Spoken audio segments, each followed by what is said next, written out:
నమస్కారం, welcome to I dream. ధర్మ మార్గం విత్ విజిత కార్యక్రమానికి స్వాగతం. భగవద్గీతను మించిన ఒక గొప్ప గ్రంథం అనేది లేదు. భగవద్గీతని గనక మనం పాటిస్తే, ఆచరిస్తే, చదివిన దాన్ని గనక మనం కరెక్ట్గా ఆచరిస్తే మన నిత్య జీవితంలో చాలా మార్పులు వస్తాయి. మన లైఫ్లో మార్పుల వల్ల మంచి మార్గంలో వెళ్ళొచ్చు, మోక్షాన్ని పొందొచ్చు. రకరకాలుగా మాట్లాడుకుంటూ ఉంటాం భగవద్గీత గురించి. అయితే నిజంగా భగవద్గీతలో ఏముంది, భగవద్గీత వల్ల మనం ఏం నేర్చుకోవచ్చు, ఇలాంటి విషయాలు ఇప్పుడు ప్రభుజీతో మాట్లాడి తెలుసుకుందాం. ప్రస్తుతం మనతో పాటు ఉన్నారు ఇస్కాన్ టెంపుల్ నుంచి ప్రణవానంద ప్రభుజీ గారు. ఇప్పుడు వారితో మాట్లాడి మరిన్ని విషయాలు తెలుసుకుందాం. మనకున్న సందేహాలన్నింటినీ కూడా నివృత్తి చేసుకునే ప్రయత్నం చేద్దాం. హరే కృష్ణ ప్రభుజీ. హరే కృష్ణ ప్రభుజీ, కృష్ణుడి విషయానికి వస్తే కృష్ణం వందే జగద్గురు అనే ఒక మాట ఎక్కువగా వినిపిస్తూ ఉంటుంది. అసలు దీన్ని ఏ విధంగా అర్థం చేసుకోవాలంటారు? కృష్ణుడు జగద్గురువులు గీతాచార్యులై అయ్యారు. వేదేశ్చ సర్వేర్ అహమేవ వేద్యో అని అంటారు. భగవంతుడి దగ్గర నుంచి అంత జ్ఞానము కూడా స్వామి దగ్గర నుంచే వస్తుంది. జ్ఞానానందమయం దేవం నిర్మల స్ఫటికాకృతిం ఆధారం సర్వ విద్యానాం హయగ్రీవం ఉపాస్మహే అని అంటారు. భగవంతుడి దగ్గర నుంచే బ్రహ్మగారికి జ్ఞానం వచ్చినది. బ్రహ్మగారు ఆ జ్ఞానాన్ని అందరికీ అందించారు. కాబట్టి అన్ని పరంపరలు కూడా సాక్షాత్తుగా నారాయణ నుంచే ప్రారంభం అవుతాయి. నారాయణ సమారంభం అని అంటామన్నమాట. కాబట్టి మనకి 5000 సంవత్సరాల క్రితం ఎప్పుడైతే కురుక్షేత్ర యుద్ధం జరిగింది, ధర్మక్షేత్రే కురుక్షేత్రే సమవేతాయుత్సవ మామక పాండవాశ్చైవ కిమకర్వత సంజయ. అయితే కృష్ణుడు ఒక యుద్ధ భూమిని ఎందుకు చూస్ చేసుకున్నారు అని కానీ మనం ప్రశ్నిస్తే చూడండి, ఎప్పుడైనా India Pakistan world cup final last ball 2 runs to win ఉన్నప్పుడు ఎవరు ఏ పని చేస్తున్న వాళ్ళైనా సరే, క్రికెట్ ఇష్టం ఉన్న వాళ్ళైనా సరే, లేని వాళ్ళైనా సరే అందరు వచ్చి చూస్తారు ఏమవుతుంది ఇప్పుడు. అవునా కాదా చెప్పండి? అవును ప్రభుజీ, కరెక్ట్. అప్పట్లో ఇండియా పాకిస్తాన్ ఎలా ఉండేదో అప్పుడు కౌరవులు పాండవులు అనమాట. మొత్తం ప్రపంచం అంతా వాళ్ళు ఎంత శక్తివంతం అంటే ఏదో ఒక సైడ్ తీసుకోవాల్సి వచ్చింది అందరికి. ఐదర్ కౌరవుల సైడ్ కానీ పాండవుల సైడ్. మొత్తం అన్ని కెమెరాలు, ఫోకస్ లైట్లు అన్ని కురుక్షేత్రం పైనే ఉందన్నమాట. కృష్ణుడు అనుకున్నాడు ఇది కరెక్ట్ టైం చెప్పడానికి, గీత ఉపదేశం చేయడానికి, ఎందుకంటే ఫోకస్ అంతా ఒక దగ్గరకు వచ్చింది కాబట్టి. అప్పుడు గీతాచార్యుడై శ్రీకృష్ణుడు అర్జునుడి యొక్క మాధ్యమంగా ప్రపంచానికి మొత్తం గీతను ఉపదేశం చేశారు. అంటే అక్కడ అర్జునుడితో పాటు అందరూ కూడా విన్నారా? అందరూ వినలేదు, కానీ అర్జునుడి యొక్క మాధ్యమంగా అంటే అర్జునుడికి చెప్తూ ఇప్పుడు ప్రపంచం అంతా తెలిసిపోయింది కదా. అవును ప్రభుజీ. కాబట్టి అర్జునుడిని మైక్ లాగా మాధ్యమం చేసుకున్నాడు. ప్రపంచం మొత్తం కూడా గీతను ఉపదేశం చేశారు పరమాత్మ. అంటే ఎందుకు జగద్గురువు అంటారంటే భగవద్గీత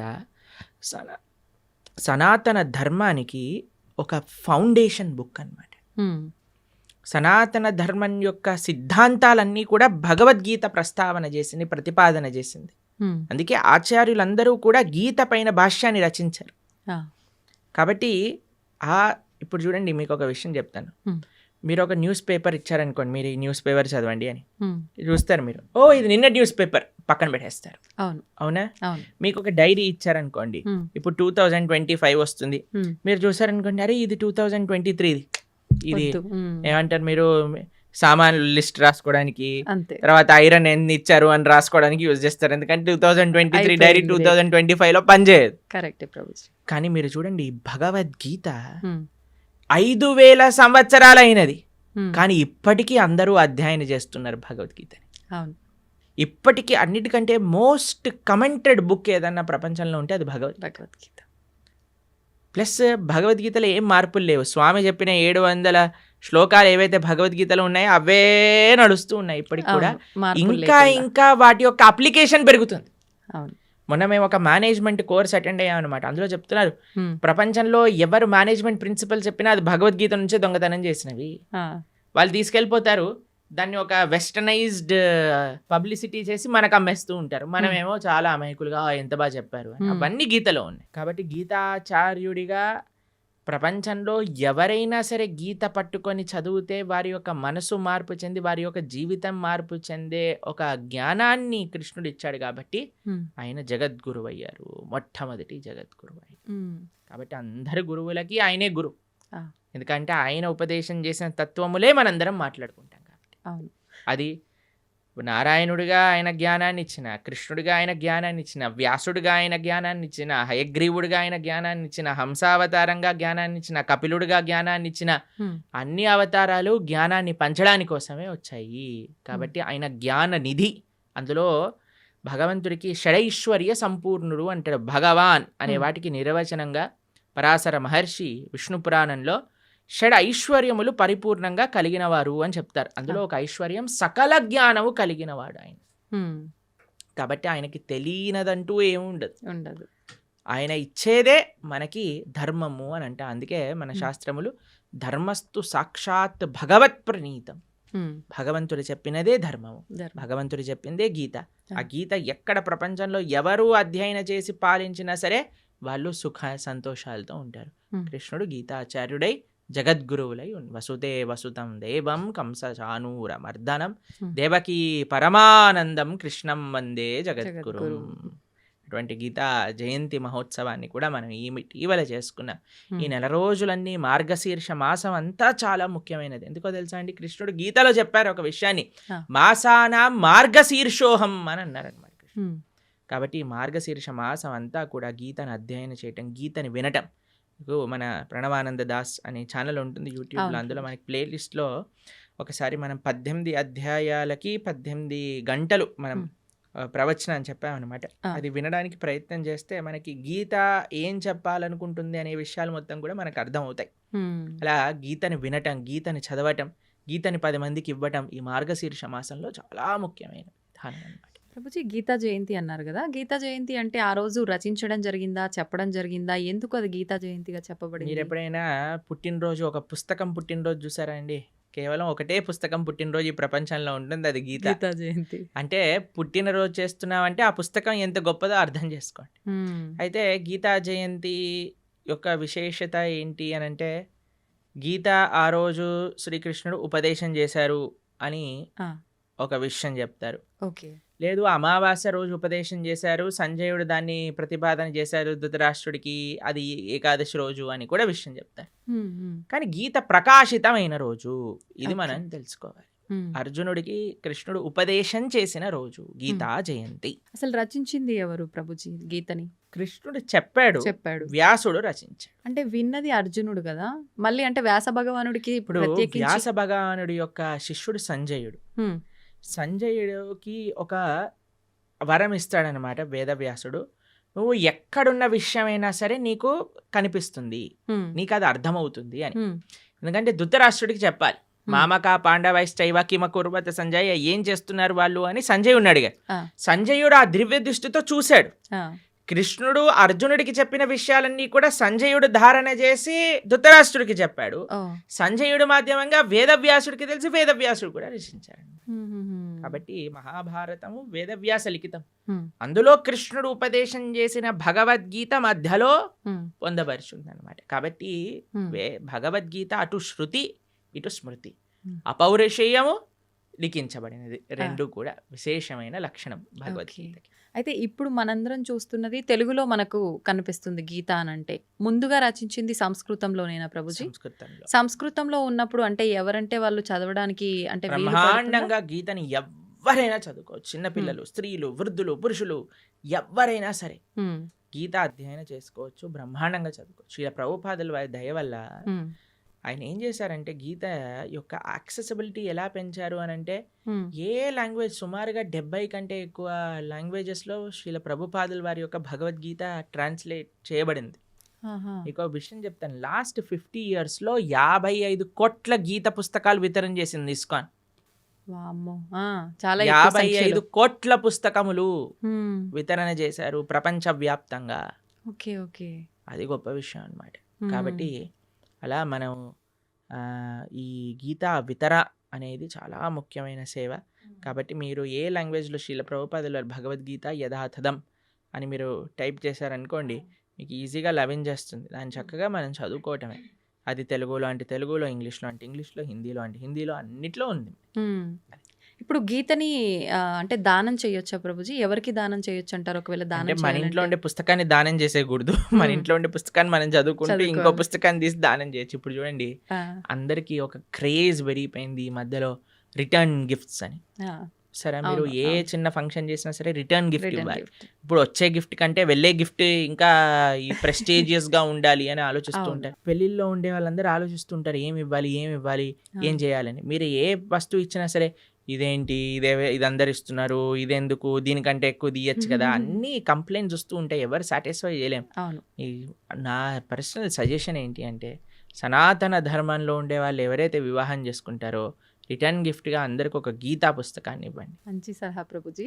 ఏదో ఒక ఆధ్యాత్మిక పుస్తకాన్ని ఇవ్వండి. దాన్నేదో వంకబెట్టలేడు కదా! పెట్టలేరు. ప్రసాదంగా తీసుకుంటాడు కదా! హ్మ్. హ్మ్. చదివితే వాడు బాగుపడతాడు. మీకు ఆ బాగుపడతారు. పుణ్యం వస్తుంది. అవును. ఇప్పుడు చూడండి ఎన్ని మంచి విషయాలున్నాయో. హ్మ్. ఒక వివాహంలో ఎంత కోట్లు కోట్లు ఖర్చు పెట్టేస్తున్నారండి. ఇప్పుడు మీరు చూసే అవును. ఉంటారు కదా! అవును. అవును. అసలు వివాహం పైన కాదు. వెనకాల ముందుండే తోకల పైన. తోకల పైన. అసలు వివాహం 10 నిమిషాల్లో అయిపోవాలి. అంతే. మిగతావన్నీ రోజులు ఆర్భాటాలు. చేసేస్తున్నారు. సరే హ్మ్. చేసుకొనివ్వండి. కానీ కనీసం పెళ్లి రోజే ఇదైనా చేయండి కనీసం. సనాతన ధర్మ ప్రచారం అవుతుంది. హ్మ్. మీకు పుణ్యం వస్తుంది. హ్మ్. తీసుకున్న వాడికి ఒక ఆపర్చునిటీ దొరుకుతుంది గీతను చదువుకోవడానికి. ఆ!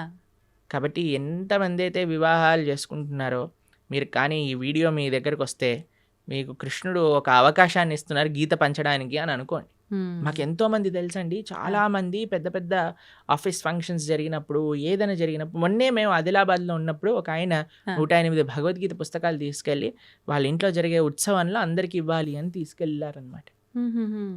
కాబట్టి తప్పకుండా మీకు కానీ గీత పుస్తకాలు కావాలి అని అంటే ఇస్కాన్ ఆదిలాబాద్కి మీరు కాంటాక్ట్ చేయండి. మీకు ఎన్ని వేలు కావాలంటే అన్ని వేలు పుస్తకాలు మేము పంపిస్తాం. అవునా? చక్కగా మీరు రిటర్న్ గిఫ్ట్ రూపంలో గీత పుస్తకాన్ని ఇవ్వండి. హ్మ్. అప్పుడు మీరు అడగచ్చు హ్మ్. వాళ్ళు చదవరండి చాలా అంటే మంది చదివే ఇంట్లో ఉంటే చాలండి. మీకు ఓకే. స్టోరీ చెప్తాను. ఆ!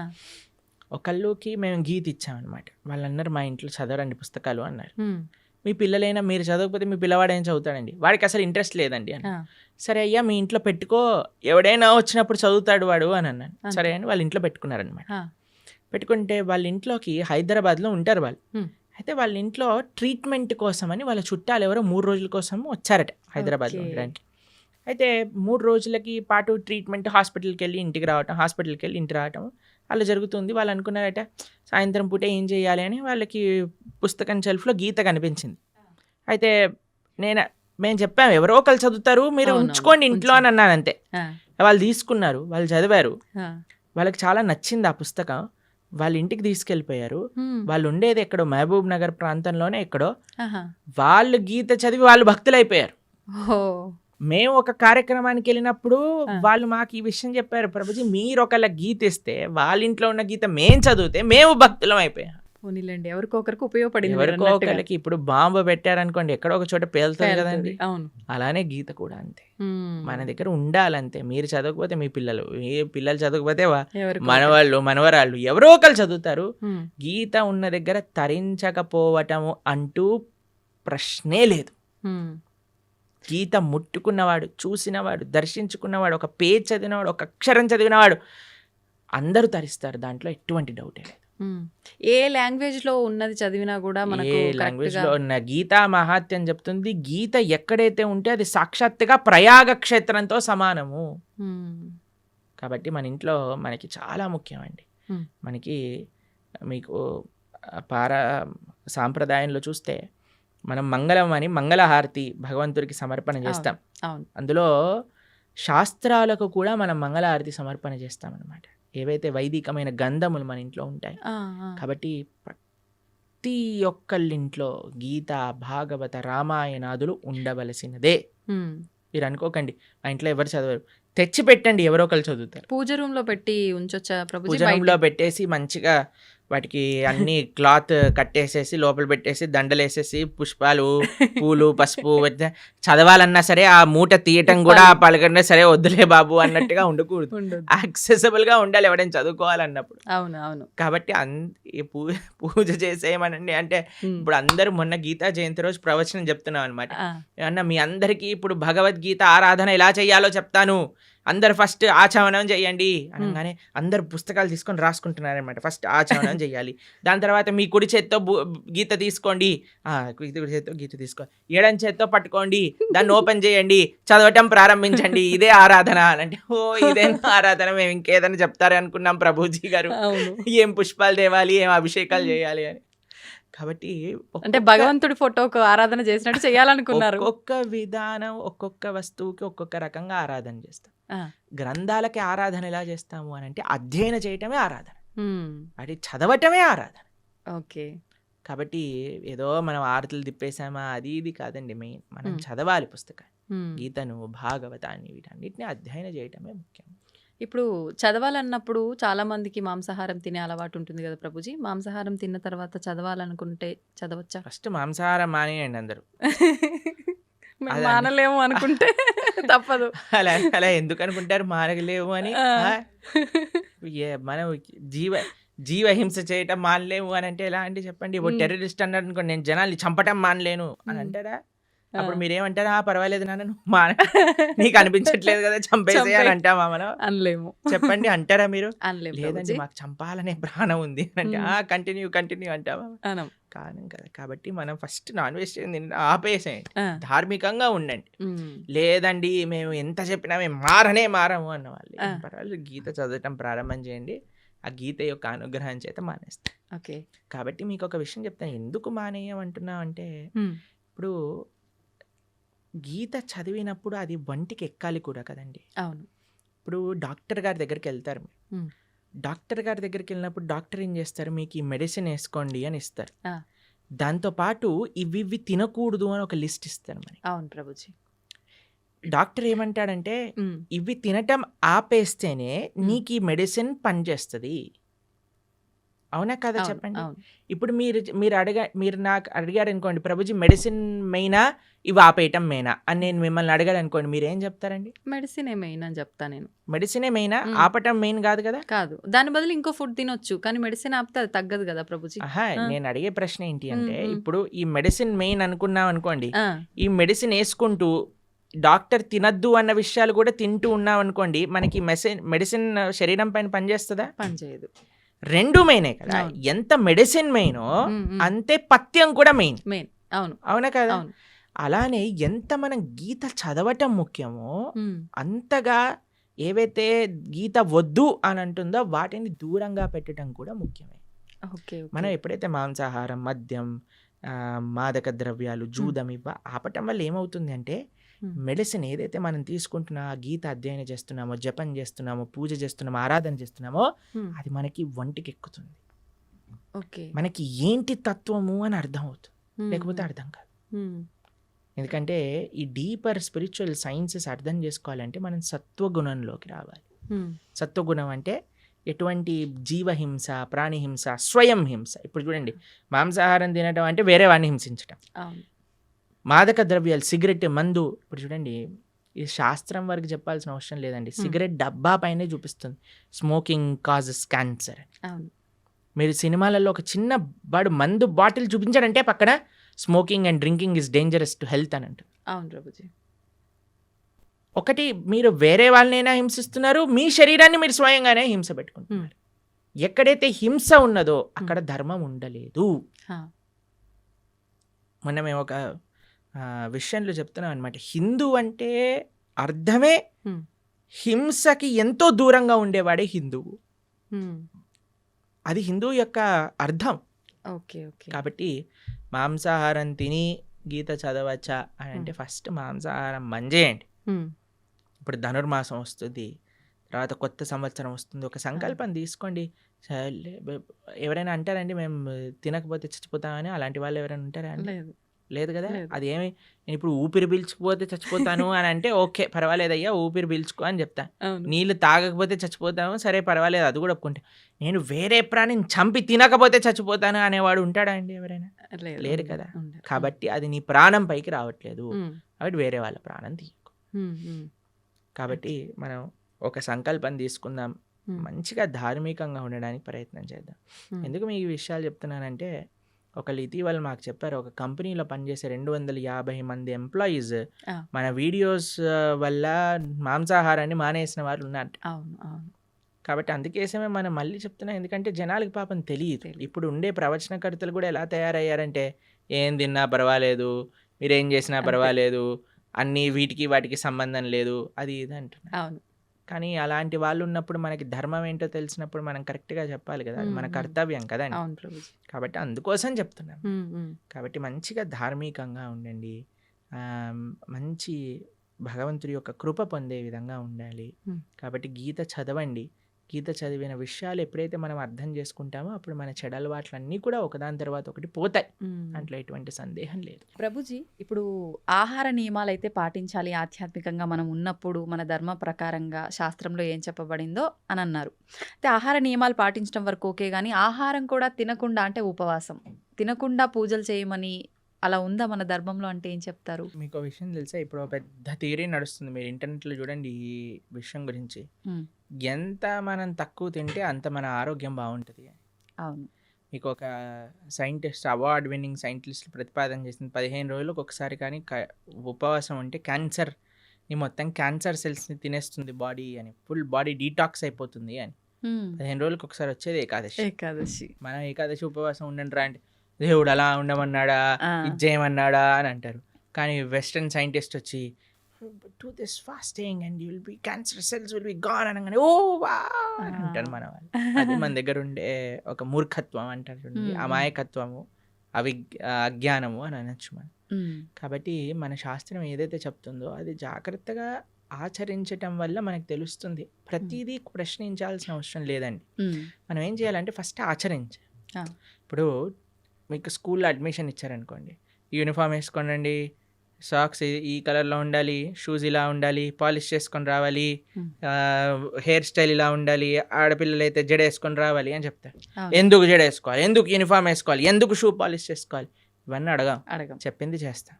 చెప్పినప్పుడు స్కూల్లోకి వెళ్ళినప్పుడు ఓ ఇది అందరూ కామన్గా ఉండడానికి, ఇది డిసిప్లిన్ ఉండడానికి, మనకి బాధ్యత నేర్పించడానికి, క్లీన్లీనెస్ నేర్పించడానికి, ఒక యునైటెడ్ కాన్షియస్నెస్ రావడానికి, ఇవన్నీ ఎప్పుడు వస్తాయి? ఆచరిస్తూ ఉన్నప్పుడు, 10 మందిని చూస్తున్నప్పుడు వస్తాయి. కానీ మన లోపల ఏమైపోయింది, ఫస్ట్ ఏం చేయాలన్నా సరే ప్రశ్నించడం ప్రారంభం చేసాం. ఇది చేయండి రా, ఎందుకు చేయాలి, ఇది చేస్తేనే దేవుడు కరుణిస్తాడా, ఇది చేస్తేనే ఇది అవుతుందా, లేకపోతే అవ్వదా? ప్రతిదానికి ఆన్సర్ ఉంటుందండి. కానీ ఎవరికి చెప్తాము? ఎవరైతే వినయంగా ఆచరిస్తున్నారో అటువంటి వారికి చెప్పచ్చు, మూర్ఖంగా వాదించే వాడికి చెప్పలేము.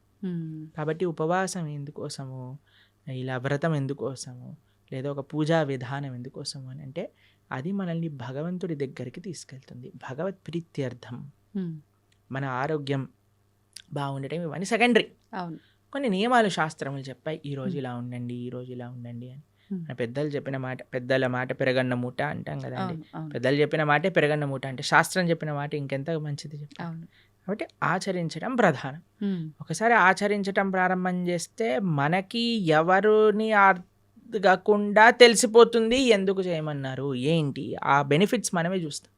ఇప్పుడు ఒక ఆహార నియమాన్ని చెప్పామనుకోండి, దాన్ని ఆచరిస్తూ ఉన్నప్పుడు కన్సిస్టెంట్గా మనకు తెలుస్తుంది, అరే మన జీవితం ఎలా మారింది, మన క్లారిటీ ఆఫ్ మైండ్, థాట్, మన జీవన శైలి, మనం మాట్లాడే విధానం, మన ఆలోచనలు, మన స్ట్రెస్, మన డిప్రెషన్, మన యాంగర్, అవన్నీ ఎట్లా తగ్గుతుంది. లేదు నాకు ప్రూవ్ చేయి తర్వాత మానేస్తానంటే ఎలా చెప్పండి? కాదు కదా. ఇప్పుడు నువ్వు ఇప్పుడు ఇంజనీరింగ్ కాలేజ్లో ఒకటి జాయిన్ అవుతున్నాడు, నాకు జాబ్ ఇస్తేనే నేను జాయిన్ అవుతా అంటాడా? నువ్వు జాయిన్ అవ్వు, నువ్వు చదువు, అప్పుడు నీకు జాబ్ వస్తుంది, అంతే కదా. ఫస్ట్ నాకు ప్లేస్మెంట్ ఇవ్వు తర్వాత జాయిన్ అవుతానంటే ఎలా అండి? ఫస్ట్ నువ్వు జాయిన్ అవ్వు, ప్రాసెస్ని ఫాలో అవ్వు, అప్పుడు మొత్తం క్లియర్గా వస్తుంది. అయితే ప్రభుజీ, నాది ఒక చిన్న డౌట్, అంటే ఇలా ఆలోచించడానికి కారణం ఇది అయి ఉంటుందేమో అని. కొన్ని అంటే ఇప్పుడు సైంటిఫిక్గా ప్రూవ్ చేసిన తర్వాత మీరు చెప్పినట్టుగా నమ్ముతున్నారు అంటే అది మనకి ఎప్పుడో ఉంది శాస్త్రాల్లో. కానీ మన శాస్త్రాలు, పురాణాల విషయానికి వస్తే కొన్ని వేల లక్షల సంవత్సరాల క్రింద నుంచి ఉన్నవి అని చెప్తారు. కానీ అంటే ప్రతిదానికి కూడా ఒక నిర్దిష్టమైన అంటే ఇది టైము, ఇప్పుడు రచించారు, లేకపోతే ఇప్పుడు రాశారు, ఇప్పటి నుంచి ఉంది అని నిర్దిష్టమైన ఒక సమయం లేదు. అందుకని చెప్పి ఎలా నిర్దిష్టమైన సమయం ఉంటుందండి? ఎందుకంటే దానికి నిర్దిష్టమైన సమయమే లేదు, అనాదిగా వస్తుంది. భగవంతుడు ఉన్నప్పటి నుంచి జ్ఞానం ఉన్నది. భగవంతుడు బ్రహ్మకు ఉపదేశం చేశారు వేదాలు. ఎప్పుడని ఎలా చెప్తాం?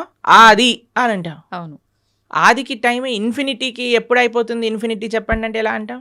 చెప్పలేం. అలానే ఒక స్టార్టింగ్ పాయింట్ అంటూ లేదండి. కొన్ని విషయాలకు చెప్పొచ్చు. భగవద్గీత 5,000 సంవత్సరాలు అయింది. అవును. ఎందుకంటే కృష్ణుడు ఆవిర్భావం అప్పుడైంది. ఆ. కృష్ణుడు 125 సంవత్సరాలు ఉన్నప్పుడు అర్జునుడికి భగవద్గీత ఉపదేశం చేశారు. ద్వాపర యుగం అయిపోయింది, కలియుగం స్టార్ట్ అయిపోయింది. కాబట్టి సుమారుగా ఇన్ని సంవత్సరాలు. ఇప్పుడు కృష్ణుడు పుట్టినరోజు ఏదైతే కృష్ణాష్టమి చేసుకుంటారో అప్పుడు రాస్తారు 5,000 ఇన్నో సంవత్సర జన్మాష్టమి అని. కొన్ని మనకి నిర్దేశం ఉంది. కానీ అపౌరుషేయమైన వేదములకు ఎలా చెప్తాను చెప్పండి మనం. వ్యాసుల వారు 5,000 సంవత్సరాల క్రితం వేద విభజనను చేశారు. అన్ని ఎంతో పైలప్గా ఉన్న వేదాలన్నింటినీ 4 కేటగిరీస్గా చేసి చక్కగా ఈజీగా అండర్స్టాండ్ అయ్యే విధంగా మనకు అందించారు. కాబట్టి దానికి ఒక లెక్క ఉంది. ఓకే. కాబట్టి అన్నిటినీ అందుకే ఇందాక అన్నట్టుగా మనము ఇప్పుడు టీచర్ ఇక్కడ అమెరికా ఉంది అని మనం మ్యాప్లో చూపించేసింది అనుకోండి, వెళ్ళొచ్చాక నమ్మం కదండి. అమెరికా ఉంది అంటే అమెరికా ఉంది. ఇప్పుడు ఎగ్జామ్ పేపర్లో ఈ కాంటినెంట్ ఏంటి అమెరికా రాసిస్తాం. కానీ టీచర్ని అడగమను ఏంటి ప్రూఫ్ చూపించమని. కాబట్టి శాస్త్రాన్ని మనం యథాతథంగా ఫస్ట్ మనం కొద్దిగా నమ్మకాన్ని ఇన్వెస్ట్ చేసినప్పుడు ఆ నమ్మకం బట్టి మనకి ఆ శాస్త్రం అనేది ప్రస్ఫుటితం అవుతుంది, మన మనసులో గోచరం అవుతుంది, మనకి విషయాలు తెలుస్తూ ఉంటాయి. దానికి భాగవతోత్తముల యొక్క సాంగత్యం, సద్వైష్ణవ ఆచార్యుల యొక్క సాంగత్యం, గురువుల యొక్క సాంగత్యం, పరంపరాగతమైన గురు పరంపర యొక్క సాంగత్యం ఎప్పుడైతే దొరుకుతుందో అప్పుడు మన మిగతా విషయాలన్నీ కూడా మనకు తెలుస్తాయి. ప్రభుజీ, గీతని ఉపనిషత్తు అని అంటుంటారు. ఎందుకని ఉపనిషత్తు అంటారు? ఉపనిషత్తులో ఉండే జ్ఞానం అంతా కూడా గీతలో ఉన్నది. ఇప్పుడు చూడండి, మీరు పాలు తీసుకున్నారనుకోండి, ఓ 10 లీటర్ల పాలు తీసుకున్నారు, దాన్ని బాగా మీరు వేడి చేస్తూ ఉన్నారనుకోండి, కొద్దిసేపు అయ్యాక ఎర్రగా మారుతాయి. దాని తర్వాత ఇంకా చాలా కండెన్స్ అయిపోతుంది, దాన్ని రబడీ అంటారు. తెలుసా? మీరు రబడీ తిన్నారా ఎప్పుడైనా? రబడీ చాలా కండెన్స్ అయిపోయింది అనుకోండి, ఖోవా అయిపోతుంది. ఖోవాతో బిల్లలు చేశారనుకోండి, చాలా అద్భుతంగా ఉంటుంది. ఖోవా బిల్లలు తిన్నారా? తిన్నాను. చూడండి, ఇంత పాలు కండెన్స్ అయ్యి రబడీ అయ్యి, రబడీ కండెన్స్ అయితే కోవా బిల్లలు అయ్యాను అనుకోండి, ఎంత స్వీట్గా ఉంటుంది. అలా శాస్త్రములు ఎన్నో ఉన్నాయి. వాటి యొక్క సారాంశం ఉపనిషత్తులు. ఉపనిషత్తుల యొక్క సారాంశం గీత. సర్వోపనిషదో గావో దోగ్ధా గోపాలనందన. అన్ని ఉపనిషత్తులు కూడా సర్వోపనిషదో గావు, అన్ని ఉపనిషత్తులు కలిపి ఒక ఆవు అనుకుంటే, దుగ్ధా గోపాలనందన, ఆ ఆవు యొక్క పాలు ప్రీతికి పార్థో వత్సః అంటే అర్జునుడు ఒక దూడగా చేసుకొని మన కోసం అందించిన పాలే గీత. గీతామృతం మహత్ అని. అటువంటి గీతామృతం ఏదైతే భగవద్గీత ఉందో అది అన్ని ఉపనిషత్తుల యొక్క సారాంశమే కాబట్టి అది ఉపనిషత్, గీతోపనిషత్ అని మనం అంటాం. ప్రభుజీ, ఇప్పుడు విష్ణువు అవతారాల్లోకెల్లా, అన్ని అవతారాల్లోకెల్లా కృష్ణుడి ఒక్క అవతారానికి మాత్రమే, అంటే ఒక బోయవాడి చేతిలో విషపు బాణానికి మరణించాడు అని చెప్పి వింటూ ఉంటాం. ఎందుకని ఇలా డిసైడ్ చేయబడింది అంటారు? ఎలా సాధ్యపడింది అలా? అసలు కృష్ణుడు బోయవాడి చేతిలో చనిపోయాడు అనేది అబద్ధం. అబద్ధమా? మరి ఒక విషయం మీకు అడుగుతాను చెప్పి. చిన్నపిల్లవాడు 6 రోజులు 8 రోజులు అంత వయసున్న పిల్లవాడికి పూతన అని ఒక పెద్ద రాక్షసి వచ్చింది. ఒకసారి మీరు వినే ఉంటారు కృష్ణుడి యొక్క కథలో. విన్నారా పూతన రాక్షసి? 21 మైళ్ళు ఉండేది ఆ రాక్షసి. ఎంత పిల్లవాడు 6 రోజులు. అటువంటి పిల్లవాడిని పట్టుకొని అలాంటి పూతన సంహారం 6 రోజులకి చేసిన కృష్ణుడు. 21 మైళ్ళు ఉండే రాక్షసి. తృణావర్త, శకటాసుర, కేశి, అరుష్టాసుర, ప్రలంబాసుర, వత్సాసుర, ధేనుకాసుర, ఇలాంటి అసురులందరినీ, అఘాసుర, వ్యోమాసుర, ఇటువంటి అసురులందరినీ చిన్న వయసులో, చిన్న పిల్లవాడు ఇలా బొమ్మలతో ఆడినట్టుగా, చిన్నపిల్లలు యానిమల్ బొమ్మలను ఆడతారు చూడండి, అవి చిన్న పిల్లవాడు తీసుకొని ఇలా పడేశాడు అనుకోండి, ఆ డైనోసారస్ వెళ్ళి అలా గోడకి ఎత్తుక్కుంటుంది. అలా చిన్నపిల్లలు, ఇంత దేవతలందరూ, బ్రహ్మాది దేవతలందరూ వణికిపోయి అసురులందరూ చిన్నపిల్లవాడిగా కృష్ణుడు సంహరించేశాడు. కాళీయ అనే విషపూరితమైన సర్పం పైన నృత్యం చేసి కాళీయుడిని తరింపజేశాడు ఆయన. కస్యానుభావో నదేవ విద్మహే తవాంగ్రిరేణు స్పర్శాధికార. కాళీయుడిని అనుగ్రహించిన కృష్ణుడు ఒకసారి మొత్తం కారు చిచ్చు, మొత్తం అరణ్యంలో అంతా మంట పెట్టుకుంటే అనేసరికి మొత్తం మంటంతా ఆయన లోపలికి వెళ్ళిపోయింది. గోవర్ధనగిరి 21 మైళ్ళు ఇప్పుడు మనం చూస్తున్నాం. బృందావనంలో ఆనాటికి ఎంతో ఉండేది. గోవర్ధనుడికి ఒక శాపం ఉంది, రోజు ఆవగిందంతా తక్కువ అయిపోతావు అని. ఆహా. అందుకోసం ఇప్పుడు చూస్తే కృషించిపోయింది. ఓకే, కానీ ఓకే. కృష్ణుడు ఉన్నప్పుడు ఇంకా మహిమాన్వితంగా ఉండేది. ఉమ్. అటువంటి పర్వతాన్ని 7 రోజులు 7 రాత్రులు చిటికని వేలిపైన ఎడమ చేతి చిటికని వేలిపైన పట్టుకున్న కృష్ణుడు ఉమ్. ప్రవాసన అనే ఒక పర్వతం ఉండేదండి. ఒక పెద్ద మౌంటైన్ పై నుంచి లాంగ్ జంప్ చేస్తాడు ఆయన. ఉమ్, ఉమ్, ఉమ్. లాంగ్ జంప్ చేసినప్పుడు సేఫ్ ల్యాండింగ్ అవుతుంది ఆయనకి. ఉమ్. మీకు ఇంకో విషయం చెప్తాను. యమలోకానికి వెళ్ళి వాళ్ళ గురువు గారి యొక్క శిష్యుని పట్టుకొని వస్తాడు కృష్ణుడు. ఆ. అటువంటి శిష్యుడికి ఎప్పుడైతే కృష్ణుడు వెళ్ళి యమలోకంలో శంఖం పూరించాడో యమధర్మరాజు పరిగెత్తుకుంటూ వచ్చి అయ్యా నీకేం కావాలో చెప్పు అనగానే మా గురువుగారి శిష్యుని వదిలేసి అనగానే తీసుకొచ్చి అయ్యా తీసుకోండి, నువ్వే ప్రపంచానికి సొత్తు, నువ్వేం కావాలన్నా ఇస్తాను అని యమధర్మరాజు ఇచ్చేసి. ఉమ్. అటువంటి కృష్ణుడికి ఒక బోయవాడు బాణాన్ని ఉమ్. పాదాలకు పాదాలకి. వదిలేస్తే. మీరు ఒకసారి ఆలోచన చేయండి. ఉమ్. ఒక పాదానికి ఒక ఫీట్కి ఎవరికైనా బుల్లెట్ తగిలింది అనుకోండి, ఉమ్. చనిపోతాడా? చనిపోరు. కాకపోతే కాలు ఏదో మన ఒకటి అవుతుంది. సీరియళ్లలో పాయింట్ బ్లాక్ లో బుల్లెట్ పోయినా సరే వాడు నెక్స్ట్ మినిట్ బ్రతుకుతాడు. వాళ్ళ భార్య ప్రార్థన చేయగానే లేచి నించుంటాడు. అలాంటిది పరమాత్మ భగవంతుడైన శ్రీకృష్ణ పరమాత్మ ఆ. కాలికి ఒక బాణం తలిగితే చనిపోతారు అని అంటే ఎలా మనం నమ్మగలుగుతాం చెప్పండి? ఉమ్. ఎటువంటి స్వామి. Hmm. మీకు ఒక విషయం చెప్తాను, అందుకే శాస్త్రాన్ని చదవాలి. ఉమ్. ఇన్స్టాగ్రామ్ రీళ్ళు అవి ఇవి చూడకూడదు. ఉమ్. భాగవతం ఏం చెప్తుంది అంటే కృష్ణుడు అలా ఒక పెద్ద చెట్టు కింద శంఖచక్ర గదా పద్మములతో ఇలా విశ్రమించి ఉన్నాడు. ఉమ్. దూరం నుంచి ఒక బోయవాడు చూశాడు హా. కృష్ణుడిని. కృష్ణుడి యొక్క పాదము ఆయనకి ఒక జింక చెవిలా కనిపించింది అన్నమాట. ఆహాహా. అయితే దూరం నుంచి ఆయన బాణం వేశాడు. ఉమ్. ఆ బాణం వచ్చి కృష్ణుడికి తలిగింది. ఉమ్. తర్వాత ఆ బోయవాడు వచ్చాడు. ఉమ్. ఇప్పుడు బాణం వేసాక చూస్తాడు కదండి, గురి అవునవును. తలిగిందా ప్రాణం తగలలేదు. చూసుకోవచ్చు అని కృష్ణుడి దగ్గరకు వస్తాడు. ఉమ్. ఓ కృష్ణ పరమాత్మ సాక్షాత్తుగా కృష్ణుడు అని దర్శిస్తాడు. ఉమ్. 3 ప్రదక్షిణలు చేస్తాడు ఉమ్. కృష్ణుడికి.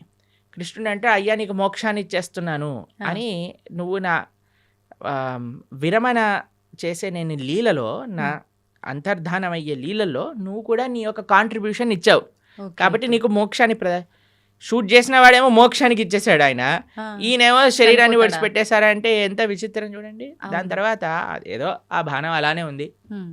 స్వామి అన్నీ ఇంకా అవతార పరిసమాప్తి చెయ్యాలి అని అనుకునే సమయంలో దేవతలందరూ, వారి కోసం కదండి కృష్ణుడు ఆవిర్భవించింది, అందరు దేవతలు వచ్చి పైనుంచి పుష్పవృష్టి కురిపిస్తున్నారనమాట. తండ్రి నా కోసం నువ్వు అవతరించావు, కృతజ్ఞతలు కృతజ్ఞతలు అని అందరూ కృష్ణుని స్తోత్రం చేస్తుంటే, ఉమ్. కృష్ణో స్వదాగోపకతే ధర్మ జ్ఞానాభి సహ, కృష్ణుడు ఉమ్. శరీరాన్ని వదిలేసి ఇక్కడేదో తర్వాత ఆయన ఆత్మ పైకి వెళ్ళిపోయింది అలాంటిది ఏం ఉండదండి. ఉమ్. ఆయన స్వయంగా శరీరం పూర్తి శ్రీకృష్ణ పరమాత్మ, ఆయనకి ఆత్మ వేరు శరీరం వేరు కాదండి. ఉమ్. కృష్ణుడు మనలాగా జీవుడు ఉమ్. పంచభౌతికమైన దేహం కాదండి. జన్మ కర్మచ మే దివ్యం. ఆ. ఆయన జన్మ దివ్యం, ఆయన కర్మ దివ్యం, ఆయన శరీరం దివ్యం. ఆయన ఎలా అయితే ఆ చెట్టు కింద కూర్చున్నారో అలానే ఉమ్. శరీరంగా ఆయన యొక్క ధామానికి చేరుకున్నారు కృష్ణ పరమాత్మ. ఉమ్. ఉమ్. ఉమ్. ఎప్పుడు ఆయన అవతార పరిసమాప్తి చెయ్యాలి ఆయన ఆ సంకల్పం చేసేసుకున్నారు. చేసేసుకున్నప్పుడు ఓకే. కాబట్టి ఆ బోయవాడి చేతితో చనిపోయాడు అనేది పెద్ద అబద్ధం. ఉమ్. ఇప్పుడు ఇక్కడ అంటే ఈయనకు మోక్షం కల్పించడం కోసమే ఆ బాణం తగలడమా ప్రభుజీ, లేదంటే రాముడు వాలిని చెట్టు చాటు అది నుంచి కూడా అబద్ధమే. చంపటము ఇదంతా? ఎందుకంటే వాలి చనిపోయే ముందు రాముడికి క్షమాపణ అడిగి అయ్యా నువ్వు చేసింది ధర్మమే ఉమ్. అని వాళ్ళ కుమారుడిని రాముడికి సరెండర్ చేయించి వెళ్ళిపోతాడు. ఉమ్. కాబట్టి భగవంతుడికి మనలాగా every action as equal and opposite reaction లాంటి ఉండదు. స్వామి దగ్గర పనిచేయవండి. ఓకే, కానీ ప్రతి స్వామికి ఒక్కరు కర్మ ఉండదు. అదే అదే ఉదాహరణగా అంటున్నా కదా, తీసుకుంటారు. మనకి ఉమ్. మనం WhatsApp university, Instagram college, Facebook tuitions ఇవన్నీ తీసుకుంటాం కాబట్టి మనం ఇలా తయారయ్యాం. ఉమ్. ఉమ్. కానీ శాస్త్రంగా అర్థం చేసుకోవాలి మనం. ఉమ్. కావున కృష్ణుడికి భగవంతుడికి పుట్టుక ఉండదు, భగవంతుడికి మరణం ఉండదు. ప్రభుజీ ఇప్పుడు మనకున్న 4 యుగాల్లో ప్రస్తుతం కలియుగంలో ఉన్నాము. అయితే కలి ప్రభావం వల్ల రకరకాల పాపాలు పెరిగిపోతున్నాయి, అది కలి ధర్మం అంటుంటారు. మరి ఈ కలియుగంలో మన అంటే తప్పు ఒప్పులని మన కర్మలని తప్పించుకునే శక్తి మనకు ఉందంటారా?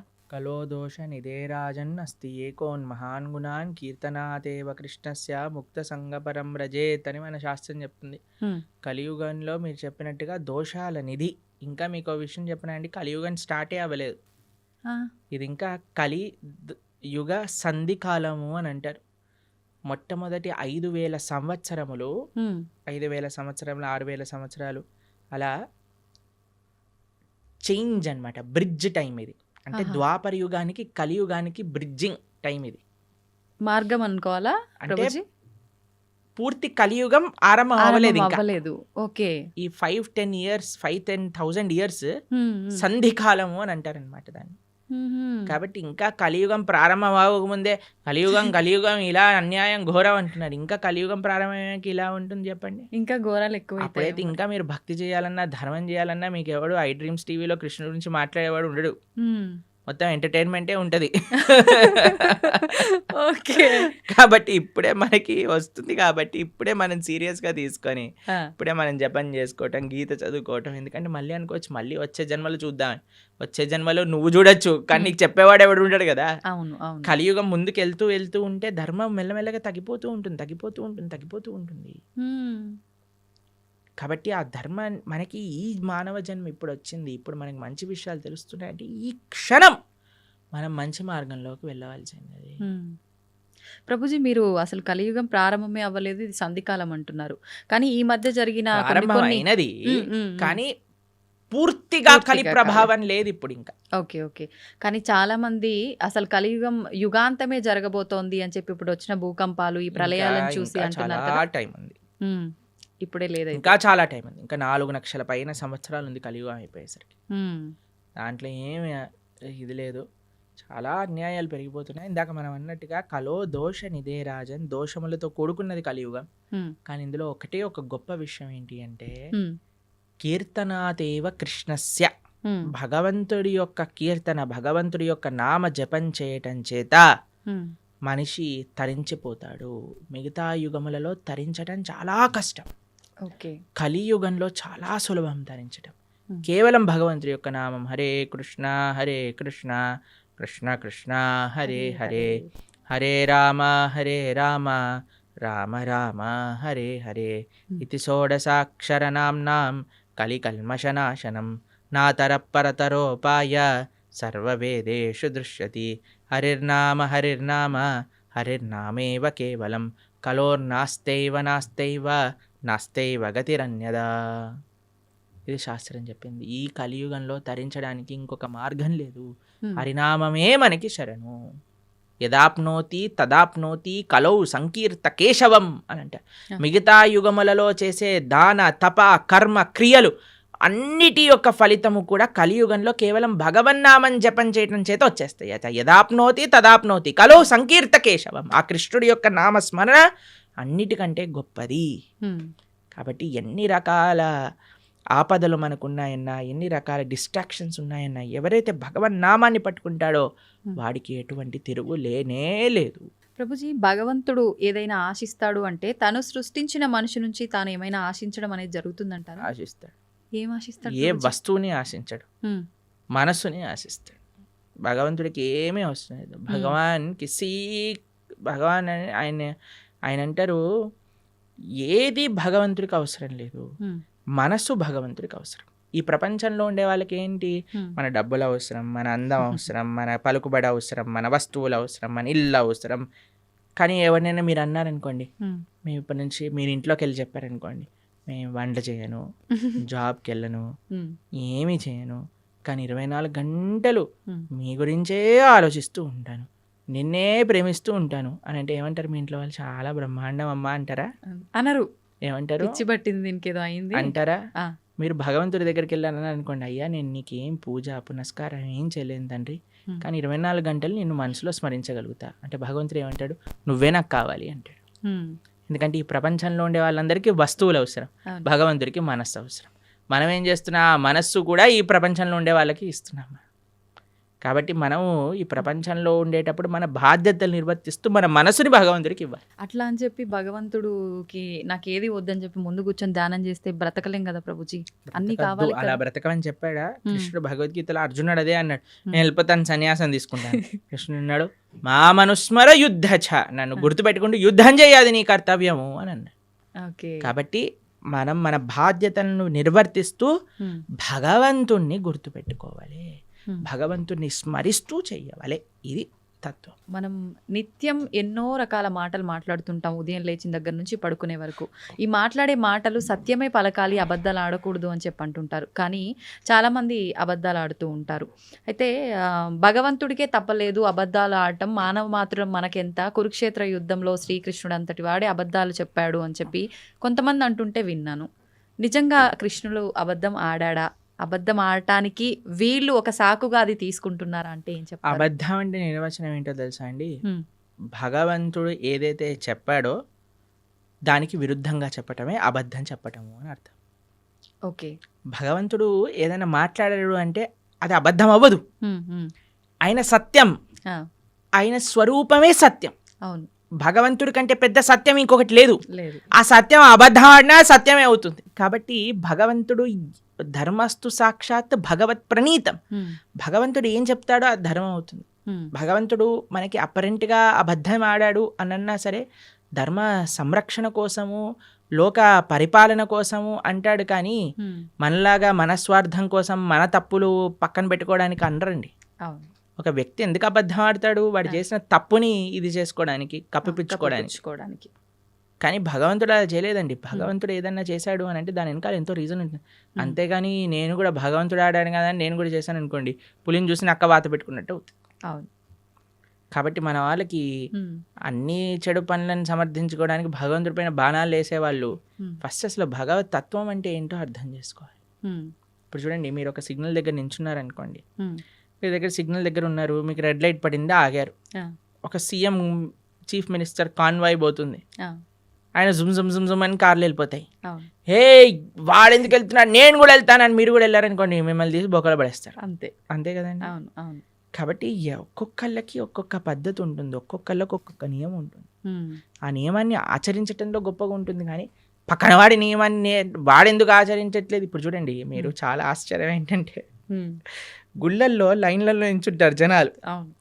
ఎప్పుడైనా విఐపీలు కానీ ఎవరైనా కొందరు ఫాస్ట్గా వెళ్ళిపోయారనుకోండి, వాళ్ళని చూసి వీళ్ళందరూ ఒకటే, వాళ్ళు ఎందుకు వెళ్ళిపోతున్నారు, వాళ్ళు తొందరగా అయిపోతుంది, మాకు అవ్వట్లేదని గోలబెట్టేస్తుంటారు. చూసారా టీవీలలో కూడా ఇలాంటి వీడియోలు చూస్తాం. మాకు అనిపిస్తుంది, సరే అయ్యా నీకు వాడు 2 నిమిషాల్లో వచ్చేస్తాడు, దర్శనం చేసుకొని 2 నిమిషాలు వెళ్ళిపోతాడు. నువ్వు అరగంట సేపు 2 గంటల సేపు ఆ ఆలయంలో ఉండే చక్కటి ఆ పాజిటివ్ స్పిరిచువల్ వైబ్రేషన్ని అబ్జర్వ్ చేసుకునే ఒక అవకాశం నీకు వచ్చింది. ఒక గీతో, భాగవతమో, ఒక విష్ణు సహస్రనామమో, ఏదో ఒకటి భగవన్నామమో, కృష్ణ, గోవింద, రామ, నారాయణ అనుకోకుండా ఆ ఆలయంలో ఉండే ఆ పవిత్రమైన ఎన్వైరన్మెంట్ని పాడు చేసే విధంగా ఒకళ్ళ పైన ఒకళ్ళు అరుచుకోవటాలు, వాళ్ళు వెళ్ళిపోతున్నారు, మేము టికెట్ కట్టాము, వీళ్ళు వెళ్ళిపోతున్నారు. ఈ గోల్ అసలు ఎంత విచిత్రమో చూడండి. అవును. వాడు అదృష్టవంతుడా, వీడు అదృష్టవంతుడా? మీరు చెప్పినట్టుగా చూస్తే వీళ్ళే అదృష్టవంతులు కదా, చెప్పండి. కానీ ఓపిక తక్కువ కదా ప్రభుజీ. అలాంటి అసలు భగవంతుడు నేర్పించేది ఓపిక. ఆలయంలో ఓపిక పట్టిన వాడు జీవితంలో ఏం ఓపిక పడతాడు చెప్పండి. అవును.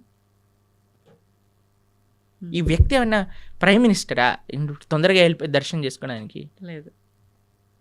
సరే అయ్యా, బిజీ, అందరూ బిజీ ఈ ప్రపంచంలో, కానీ నీకు ఒక అదృష్టం వచ్చింది కదా, నువ్వే వేరే వాళ్ళని చూసి మనకెందుకు, వేరే వాళ్ళతో పోలికెందుకు? వాళ్ళు వెళ్ళారు దర్శనానికి, సరే భగవంతుడికి ఇష్టం లేదేమో ఎక్కువసేపు ఈయన నా ముందు కనిపించద్దు, తొందరగా పంపించేస్తాడు. కానీ నీ పైన ప్రేమ ఉందేమో, నిన్ను ఎక్కువసేపు చూసుకోవాలనుకుంటున్నాడేమో.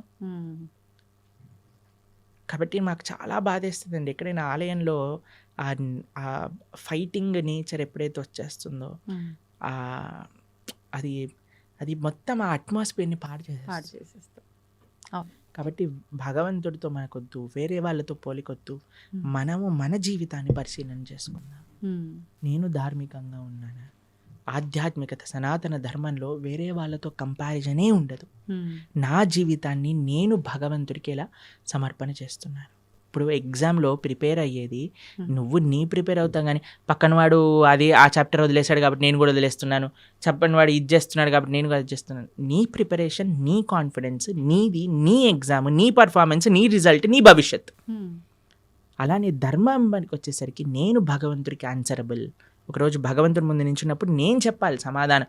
ఎంత అబద్ధం ఆడకుండా నేనున్నాను, ధర్మాన్ని ఆచరిస్తూ నేనున్నాను, శౌచం నేను పాటించాను. Krishna, you are not answerable to anybody in this world except God. ఇది గుర్తుపెట్టుకున్నాం అనుకోండి, వేరే వాళ్ళని మనం ఏమనం, ప్రశాంతంగా మన జీవితాన్ని చక్కగా మనం మంచి భక్తి మార్గంలో ఉండగలుగుతాం. అవును. నిజంగా ప్రతి ఒక్కరు అంటే ఇంత జ్ఞానంతో ఆలోచిస్తే తప్ప ఆ వెయిట్ చేస్తున్నాము అనేది భగవంతుడు నిజంగా మీరు చెప్పినట్టు ఎక్కువసేపు నన్ను అలా భగవంతుడు ఉంచాలనుకున్నాడేమో, నాతో అలా పలికించాలనుకున్నాడేమో నామస్మరణ అనే ఆలోచన చేస్తే అంతే గనక కదండి, మనకి నచ్చే వాళ్ళని హే ఎల్లకెళ్ళకెళ్ళ కొంచెం కూర్చో అంటాం కూర్చోమంటాం. కదా. అవును. అలానే భగవంతుడి దగ్గర కూడా కదండి, భావన అండి. మనసులో ఏదైనా భావన ప్రధానం. భావన మంచిగా ఉన్న వాడికి జీవితం అంతా బాగా కనిపిస్తుంది. ఆ భావన లేనివాడు జీవితంలో ఎక్కడ చూసినా సరే వాడు తప్పునే ఎత్తుకుతాడు. అవును. కాబట్టి భగవద్గీత చదవటం వల్ల ఏమవుతుంది అంటే మన భావన శుద్ధీకరణ జరుగుతుంది. వీ కెన్ థింక్ పాజిటివ్లీ, జీవితాన్ని ఒక కరెక్ట్ పర్స్పెక్టివ్లో మనం చూడగలుగుతాం. ప్రభుజీ, దేవుడు ఉన్నాడు అంటే దయ్యం ఉంది అని అంటారు. నిజంగా దయ్యాలు ఉన్నాయా? ఒంటిపైకి దేవుడు వచ్చాడు అని అంటుంటారు, పూనకాలు ఇలాంటివి అంటుంటారు కదా ప్రభుజీ. నిజంగా భగవంతుడు ఉన్నా కూడా అలా మనిషి ఒంటిపైకి రావటం లాంటిది జరుగుతుందా? దయ్యం నిజంగా దేవుడు ఉన్నాడు కాబట్టి దయ్యం కూడా ఉంది నమ్మాలా, లేదంటే ఇది మూఢనమ్మకమా? దయ్యం వస్తుంది కానీ దేవుడు రాడు.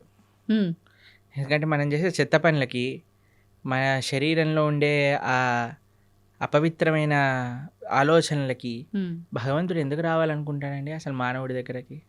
అంటే మన ఆచరణ గొప్పదా, మన మాట గొప్పదా, మన సాధన గొప్పదా? మన దగ్గరికి ఎందుకు రావాలనుకుంటాడు చెప్పండి పరమాత్మ? భగవంతుడు రావాలి అనుకుంటే ఆయన శ్రీ విగ్రహ రూపంలో మాట్లాడతాడు, లేదా తన యొక్క భక్తుల మాధ్యమంగా మాట్లాడతారు. అంతేకాని భగవంతుడు వచ్చేసి అని ఊగేసి ఏవేవో చేసేసి ఇవంతా ఏంటంటే ఒక భావన, ఒక ట్రాన్స్, నాకు ఇది వచ్చేసింది అని అనుకుంటున్నారు. కాబట్టి చాలా మంది అడుగుతారు, ప్రభుజీ అది నిజమా అబద్ధమా? వాళ్ళకి నిజం, నీకు అబద్ధం. వాళ్ళకి నిజం, మనకు అబద్ధం. ఓకే. ఎందుకంటే వాళ్ళు అలా నమ్ముతున్నారు నాకు వచ్చింది అని, కాబట్టి వాళ్ళకి నిజమే. ఓకే. నీకు నిజమా? కాదు, మనకు అబద్ధం. ఎందుకంటే దేవుడు రాడు. దేవుడు మనిషి పైకి రానే రాడు. He has many other better positions to come. Okay. కాబట్టి ఎవరికైతే మాకు దేవుడు వచ్చేసాడు అని అంటారో, జస్ట్ మీకు నిజం అండి, యూఆర్ నాట్ డినయింగ్ ఇట్. నీకు నిజం, ఎందుకంటే నీ మానసిక స్థితి అలా నీకు చెప్తుంది. కానీ వేరే వాళ్ళు నమ్మవలసిన అవసరం లేదు. మరి దయ్యం పరిస్థితి ప్రభుజీ? దయ్యం వస్తుంది ఎందుకంటే చేసేవన్నీ రాక్షస పనులు కదా. వేరే వాళ్ళని హింసించటం, వేరే వాళ్ళని మాట్లాడటం, అపవిత్రంగా జీవించటం. కాబట్టి దయ్యం రావడానికి చాలా అనుకూలమైన పనులు చేస్తున్నా, దైవం రావడానికి అనుకూలమైన పనులు చేస్తున్నావా అనేది ప్రశ్నార్థం. ఓకే. కాబట్టి దయ్యం ఎవరి దగ్గరకు వస్తుందండి? ఎవరైతే చాలా నెగిటివ్గా ఉంటారో, నెగిటివ్, డిప్రెస్డ్, ఆ కళ లేకుండా, ఎప్పుడైనా సరే అంటే ధార్మికంగా చూడండి, కొంతమందిని చూస్తే మనకి ఆ భగవత్ కళ అనేది ఉట్టిపట్టే విధంగా ఉంటుంది. వాళ్ళ యొక్క వేషభూషం కానీ, వాళ్ళ యొక్క సాధన కానీ, వాళ్ళ యొక్క వర్చస్సు కానీ, అలాంటి వాళ్ళ దగ్గరికి ఎప్పుడు నెగిటివ్ ఎనర్జీస్ రావు. కానీ ఎవరైతే ఎప్పుడు కూడా డిప్రెషన్లో ఉంటారో, గ్లూమీగా ఉంటారో, అని నెగిటివ్ ఆలోచిస్తుంటారో, వేరే వాళ్ళకి నెగిటివ్ చెయ్యాలి అని ఎవరైతే అనుకుంటారో వాళ్ళకి దగ్గర తప్పకుండా నెగిటివ్ ఎనర్జీస్ ఉంటాయి. ప్రభుజీ, ఇప్పుడు ఒంటిపైకి దేవుడు రావటం అయితే కాదు, అది వాళ్ళ వరకే నిజం, కానీ మనం నమ్మాల్సిన అవసరం లేదు. కానీ చాలా మంది ఇది పక్కన పెడితే దేవుడు మాకు కనిపిస్తాడు అని చెప్పి, మీకు కూడా చూపిస్తామని చెప్పి ఈ మధ్యకాలంలో అంటున్నారు. నిజంగా దేవుడు కనిపిస్తాడు? దేవుడితో ఫోన్ చేసి మాట్లాడించే వాళ్ళు కూడా ఉన్నారు. ఇంకా రాబోయే కాలంలో వచ్చేసారు ఆల్రెడీ. మన ధర్మంలో లేరు, పక్క ధర్మంలో ఉన్నారు. ఇంకా పక్క ధర్మం అంటూ పక్క మతాలలో ఉన్నారు. ఇంకా దేవుడు ఫోన్ నెంబర్లని. తర్వాత మీకు విషయం తెలుసా, స్వర్గంలో వాళ్ళకి ప్లాట్లు కూడా అమ్మే మతాలు కూడా ఉన్నాయి. ఇంకా అయ్యో, ఒక దేశంలో ఒక మతానికి చెందిన వాళ్ళు స్వర్గంలో నీకు ఇంత ప్లాట్, ఇంత డబ్బులు ఇచ్చి వాళ్ళ మత పెద్ద తీసుకొని వాళ్ళకి అమ్మిన వృత్తాంతాలు ఇప్పుడు జరుగుతున్నాయి. ఇంకా ఇంత పిచ్చోళ్ళ జనాలు. మీకు కనిపించట్లేదా ఆ పిచ్చితనం ఎలా ఉందో? మన కింద పడిపోగానే అందరూ డాన్స్ లేయటం, వాడేదో నీళ్ళు జలంగానే ఖర్చు లేయంగానే ఇట్లా చేస్తుంది. వాళ్ళకంటే ఇంకా పిచ్చి ఇంకేం ఎయిడ్స్ బాగా చేసేస్తా అంటాడు, క్యాన్సర్ బాగా చేస్తా అంటే చచ్చిపోయిన వాడిని లేపేశాడు ఒకడు. తెలుసా మీకు ఉత్తర భారతదేశంలో? అవునా ప్రభుజీ? డెత్ సర్టిఫికేట్ ఉన్న వాడిని లేపేశాడు దేవుడి పేరు మీద. అంటే మన దేవుడు కాదనుకోండి, ఎవరి గురించి మాట్లాడుతున్నా మీకు అర్థమైంది. అలాంటి వాళ్ళ వేలాది మంది వెళ్ళిపోయి హర్చేస్తూ, గోల పెట్టేస్తూ, కింద పడిపోయి అవును. అసలు నాకు ఇవి చాలా విచిత్రం అనిపిస్తుందండి. అంటే జనాలకు బుద్ధుంటే వెళ్తారా అసలు అలాంటి అవును. ప్రదేశాలకు చెప్పండి అవును. ఒకసారి. ఇలాంటివి జరుగుతున్నా గూడా చాలా చోట్ల మత మార్పిడిలు జరుగుతున్నాయి గదా ప్రభుజీ! మరి దాని గురించి ఏమంటారు? మంచి పని అనిపిస్తుంది మాకు. ఇలాంటి వాళ్ళు బుద్ధి లేని వాళ్ళు వెళ్ళిపోతే మంచిదే కదండి. మూర్ఖులు ఉన్న వెళ్ళిపోవడం. వాళ్ళైనా అసలు మంచిగా ఉన్న వాళ్ళు కావాలి కదా మనకి. హ్మ్. కాబట్టి ప్రలోభాలు ఎక్కువైపోయాయి ఆ! మతం పైన. కాబట్టి ఆ ప్రలోభాలు తగ్గించుకోవాలి మనం. వేరే మన ధర్మం అందుకే చెప్తున్నాను ఏంటంటే ఎవరైతే శాస్త్రాధ్యయనం చేస్తారో, హ్మ్.